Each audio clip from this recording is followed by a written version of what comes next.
दोस्तों, क्या आप जानते हैं कि कभी न डूबने वाला जहाज आखिरकार क्यों डूब गया? क्या वजह हो सकती है टाइटैनिक के पहली यात्रा में ही डूब जाने की? क्या आपने कभी सोचा है कि इसके पीछे लोगों की चाल भी हो सकती है? क्या ये सच में एक बड़ा हादसा था या फिर किसी का बनाया हुआ षड्यंत्र?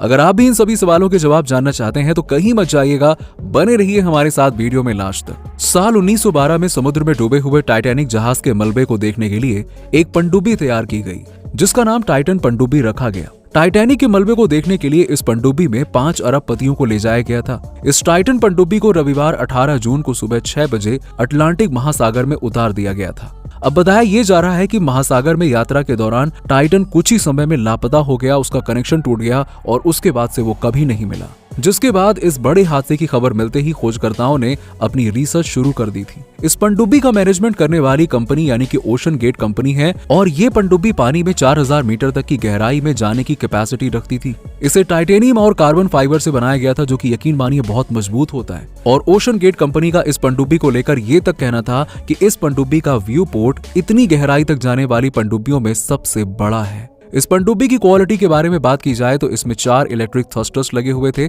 जिसकी वजह से इसे दिशा और 3 नॉट की स्पीड से भी चलाने में सहायता मिलती थी। 3 नॉट की स्पीड पानी में अच्छी खासी स्पीड होती है। इसके अलावा पनडुब्बी का प्रेशर वेसल भी टाइटेनियम कार्बन फाइबर का ही बना हुआ था, जिसमें ऑक्सीजन की मात्रा 96 घंटे की थी। और इसके अलावा इस पनडुब्बी में इलॉन मस्क की कंपनी यानी कि स्टारलिंक सैटेलाइट टेक्नोलॉजी का कम्युनिकेशन सिस्टम लगा हुआ था, जिससे उस पनडुब्बी में जाने वाले यात्रियों की खैर खबर ली जा सके। लेकिन फिर भी जबकि इस पनडुब्बी में वर्ल्ड की बेस्ट चीजें लगाई गई थी, इसके बाद भी ये बड़ा हादसा हो गया। और इस बड़े हादसे के हो जाने के बाद खोजकर्ताओं को ये बात समझ में नहीं आ रही है कि आखिरकार इस पनडुब्बी से कम्युनिकेशन किन वजहों से नहीं हो पाया। दोस्तों, टाइटैनिक जहाज के मलबे को ढूंढने की कई कोशिशों में ऐसी कई बड़ी बड़ी घटनाएं हुई हैं, लेकिन क्या कभी आपने सोचा है कि जिस जहाज के सिर्फ मलबे को ढूंढने के लिए कई बार कोशिशें की गईं, आखिर वो जहाज कैसा रहा होगा और ऐसा क्या हुआ जिसके बाद इस बड़े जहाज का नामो निशान देखने को नहीं मिला? चलिए हम इस टाइटैनिक जहाज के बारे में जानने की कोशिश करते हैं। दोस्तों, टाइटैनिक वो खास जहाज था जो अपने समय का एक खूबसूरत और सबसे बड़ा जहाज था। इस बड़े जहाज के साइज का अंदाजा तो आप इस बात से लगा सकते हैं कि इसमें 3 फुटबॉल के मैदान आसानी से समा सकते थे, इतना ज्यादा बड़ा था। इस जहाज का पूरा नाम RMS टाइटैनिक यानी कि रॉयल मेल शिप यानी RMS था। ये जहाज दिखने में जितना ज्यादा विशालकाय था ना, उतना ही ज्यादा ये खूबसूरत भी था, लग्जूरियस था और रईसी से तो भरा पड़ा था। इस बड़े जहाज को कुछ इस तरह से डिजाइन किया गया था कि इसमें लगभग 2224 से भी ज्यादा लोग आसानी से यात्रा कर सकते थे। टाइटैनिक जहाज को देखने में ऐसा लगता था कि ये कोई जहाज नहीं बल्कि अटलांटिक ओशियन में बसा हुआ एक शहर है जो यहाँ से वहाँ मूव कर रहा है। दोस्तों, इस जहाज में कई सारी जबरदस्त खूबियां थी, लेकिन सबसे खास बात तो ये थी कि ये जहाज उस समय का सबसे तेज चलने वाला जहाज बनाया गया था। इसकी स्पीड के साथ तो कोई कॉम्प्रोमाइज करने को तैयार ही नहीं था, इवन वो भी जो कप्तान इसे चला रहा था। यहाँ तक कि इसकी आवाज को 15 किलोमीटर दूर से ही सुना जा सकता था। इसको बनाने का काम व्हाइट स्टार लाइन कंपनी को सौंपा गया था, जो बड़े बड़े शिप बनाने वाली एक ब्रिटिश शिपिंग कंपनी थी। अब आपको बता दें कि इसको बनाने के लिए पूरे 3000 वर्कर्स की टीम का यूज किया गया था।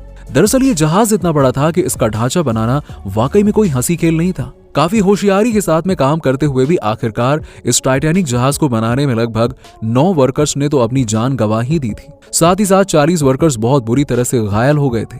भाई लोग, इस बड़े जहाज की लंबाई चौड़ाई की बात भी कर ली जाए तो आपको बता दें कि इसकी लंबाई 882 फीट, चौड़ाई 92 फीट की थी और इसका वजन था लगभग 46,000 टन से भी ज्यादा। अब दोस्तों, आपको बता दें कि जब इस जहाज को तैयार किया जा रहा था तो इसको बनाने वाली व्हाइट स्टार लाइन कंपनी का ये कहना था कि ये वो जहाज है दुनिया का जो कभी भी पानी में नहीं डूबने वाला है। यानी कि इसको बनाने वाले ने कहा था कि टाइटैनिक कभी नहीं डूबेगा। इनके इसी हौसले ने सभी को इस जहाज की तरफ अट्रैक्ट कर दिया कि आखिरकार ऐसा जहाज कैसे बनाया जा सकता है जो कभी ना डूबे। लेकिन शायद कयामत और किस्मत दोनों को ही कुछ और मंजूर था। दोस्तों, आपको बता दें कि जब इस जहाज को तैयार किया जा रहा था तो इसको बनाने वाली व्हाइट स्टार लाइन कंपनी का तो ये कहना था कि ये दुनिया का एकमात्र ऐसा जहाज है टाइटैनिक जो पानी में कभी डूब नहीं सकता है। इनके इसी हौसले ने सभी को जहाज की तरफ अट्रैक्ट कर दिया था, लेकिन शायद कयामत और किस्मत दोनों को कुछ और ही मंजूर था। टाइटैनिक जहाज को फाइनली लोगों के लिए चलाने से पहले इसके ऊपर कई सारे टेस्ट भी किए गए थे, जिसके बाद ही इस जहाज को लोगों के लिए चलाया गया था। 1 अप्रैल 1912 को इस जहाज का पहला ट्रायल लिया गया, जहां इस जहाज को समंदर में 150 किलोमीटर तक ले जाया गया, जिसके बाद ये जहाज अपनी तेज रफ्तार के साथ उसी शाम को वापस लौट आया। इस ट्रायल में कंपनी के कई सारे बड़े ऑफिसर्स भी थे जिन्होंने इस जहाज में सफल यात्रा की थी। अब इस तरह से इस एक्सपेरिमेंट के पूरा हो जाने के बाद में टाइटैनिक को 2 अप्रैल 1912 को लोगों के लिए ऑफिशियली लॉन्च कर दिया गया था। दोस्तों, ये जहाज इतना खूबसूरत और खास था कि ये अपनी पहली यात्रा से पहले ही इतना फेमस हो गया था कि हर दिल की यही ख्वाहिश थी कि इसमें पहली यात्रा करें, क्योंकि ये उस समय का सबसे फेमस, सबसे बड़ा और सबसे तेज चलने वाला जहाज था और साथ में कभी ना डूबने वाला जहाज। आपको बता दें कि जहाज में लग्जरी रूम्स थे, उसके साथ ही साथ इस जहाज में कई सारी फैसिलिटीज का भी लोगों के लिए इंतजाम किया गया था। जैसे कि पूरा एक शहर होता है ना, वैसे इंतजाम किए गए थे। जैसे कि इस जहाज में एक सुंदर सा स्विमिंग पूल भी बनाया गया था और यही नहीं, इस जहाज में रोजाना एक्सरसाइज करने वालों के लिए भी एक्सरसाइज रूम बनाया गया था। इसके साथ ही इस जहाज में लग्जरी कैफे, गेम्स खेलने के लिए हॉल्स और सबसे खास फोटो शूट करने के लिए भी अलग से एक रूम दिया गया था। दोस्तों, इस तरह से टाइटैनिक पूरे तरह से अपनी पहली यात्रा के लिए तैयार किया गया था। टाइटैनिक की पहली यात्रा इंग्लैंड के साउथहैम्पटन के व्हाइट स्टार डॉक से न्यूयॉर्क तक की तय की गई थी और ये बात है 10 अप्रैल 1912 की, जब ये जहाज अपनी पहली यात्रा के लिए 2200 लोगों के साथ में रवाना हो गया था। लेकिन शायद उस दिन उन सभी लोगों को इस बात का अंदाजा भी नहीं था कि वो जिस दीवानगी में इस जहाज की यात्रा पर गए हैं, ये जहाज वहां से कभी वापस लौट कर आ ही नहीं पाएगा। इस तरह से जहाज अपने सफर पर था और समंदर में तेज हवाएं चल रही थीं।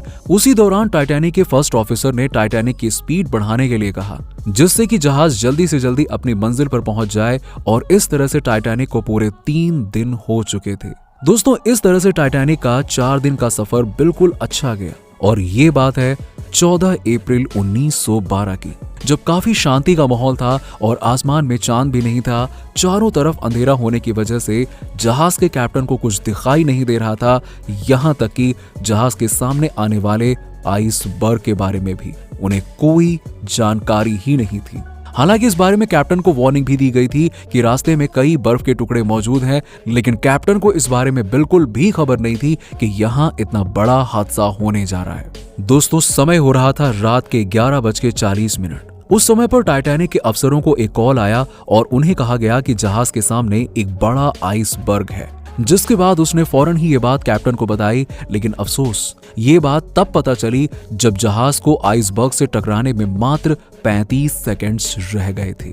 उसके बाद कई कोशिशें करने के बाद भी इसे बचाया ना जा सका और इस तरह से कभी ना डूबने वाला जहाज पूरी तरह से पानी में डूब गया। दोस्तों, इस गजब के जहाज का डूब जाना एक अचंभा सा हो गया था, जिसके बाद हर साल इस जहाज के डूबने के कई खुलासे बताए गए, जिनमें से पहले नंबर पर है मम्मी का श्राप। यानी जब ये जहाज यात्रा के लिए निकला तो इसमें एक शापित मम्मी थी, जिसके कर्ज की वजह से ये जहाज डूब गया था। वहीं ब्रिटिश म्यूजियम के हिसाब से ये गलत साबित किया गया।